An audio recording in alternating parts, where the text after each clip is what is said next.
साथियों नमस्ते। हक हलाल की कमाई गतांग से आगे।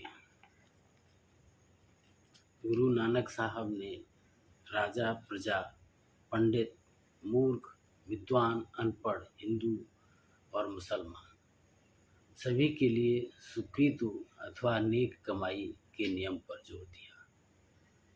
इस प्रकार आप सच्चे धर्म को मंदिरों, मस्जिदों, ठाकुर द्वारों, गिरजाघरों आदि की चार दीवारी से निकालकर खेतों, दुकानों, कचहरियों, दफ्तरों यानी मनुष्य के दैनिक जीवन में ले आए। आपने केवल उन्हीं लोगों को धार्मिक क्रिया और रूहानी अभ्यास के योग्य माना जो हक हलाल की कमाई पर गुजारा करते हैं।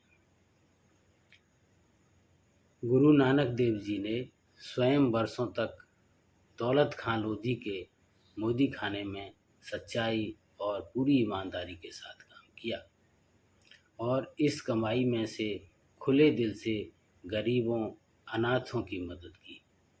बाद में आपने करतारपुर में खेती की और अपनी नेक कमाई पर गुजारा करते हुए ज़रूरतमंदों की सहायता भी की। आपने स्वयं एक सच्चे परमार्थी का जीवंत उदाहरण स्थापित किया ताकि आपके उपदेश के इस मूल पहलू नेक कमाई के विषय में किसी प्रकार का कोई भ्रम न रहे। आपने अपनी वाणी में बहुत स्पष्ट और सरल शब्दों में गुरुओं, पीरों तथा शिष्यों के लिए निजी कमाई तथा अपनी सच्ची और पवित्र कमाई पर निर्वाह करते हुए उसमें से ज़रूरतमंदों की सहायता करने का आदर्श स्थापित किया।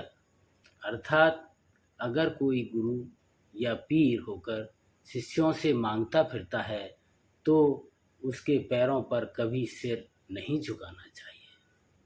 जो मेहनत करके अपनी रोजी कमाता हो और उस हक हलाल की कमाई में से साध संगत की सेवा करता हो, वही परमार्थ की राह पर सच्चा जानकार, सच्चा गुरु हो सकता है।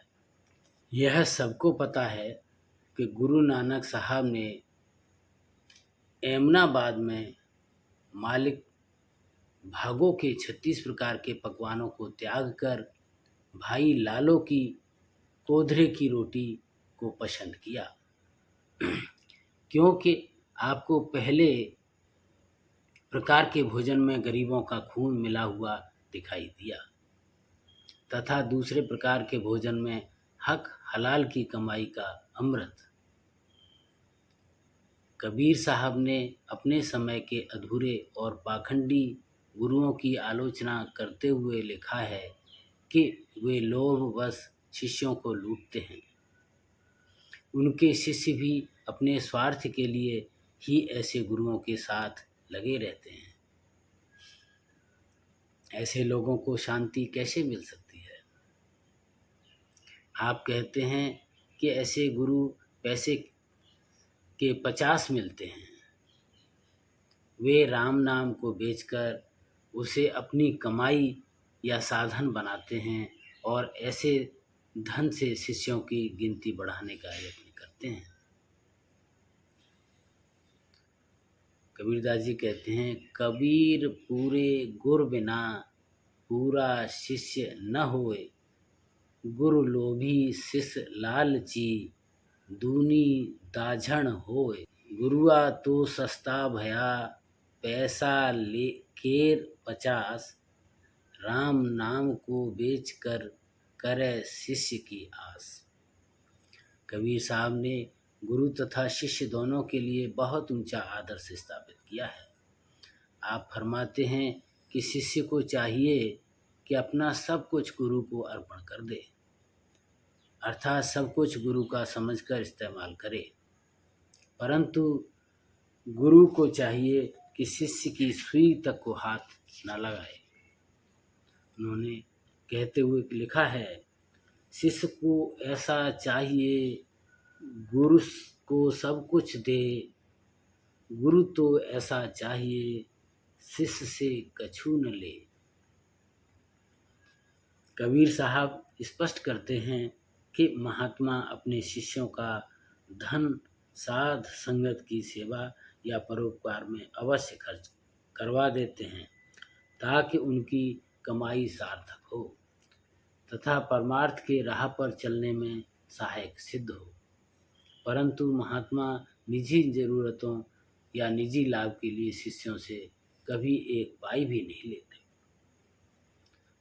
उन्होंने कहा है, मर जाऊं मांगू नहीं अपने तन के काज, परमारथ के कारणे मोहे न आवे लाज।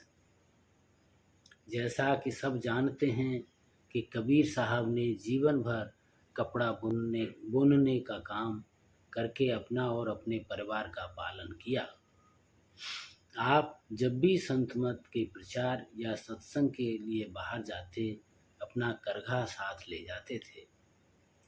हुजूर स्वामी जी महाराज फरमाते हैं कि संत सतगुरु के पास नाम भक्ति का अटूट भंडार है। वे दुनियावी धन दौलत की ओर नज़र उठाकर भी नहीं देखते। वे शिष्यों से अपने गुजारे के लिए कभी कुछ नहीं लेते। हाँ, परमार्थ के लिए उनके शिष्यों से परोपकार जरूर करवाते हैं। स्वामी जी महाराज कहते हैं, गुर नहीं भूखा तेरे धन का, उन पे धन है भक्ति नाम का, पर तेरा उपकार करावें, भूखे प्यासे को दिल भावें। आपका अपना जीवन हक हलाल की कमाई का एक प्रेरणादायक उदाहरण है। आपका छोटी उम्र से ही परमात्मा की ओर झुकाव था, इसलिए आप ऐसी नौकरी चाहते थे जिसमें स्वार्थ और परमार्थ दोनों साथ साथ चल सकें। आपने बल्लभगढ़ के राजा के पास फारसी के अध्यापक के रूप में नौकरी की, जिसमें 3 घंटे प्रतिदिन लगाने पड़ते थे। उन दिनों राजाओं के कर्मचारियों को वेतन के साथ गुजारे के लिए रसद भी मिला करती थी।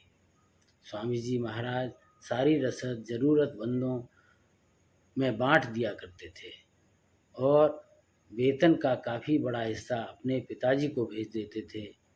रोजी कमाते हुए भी आपके मन में पूर्ण वैराग्य था।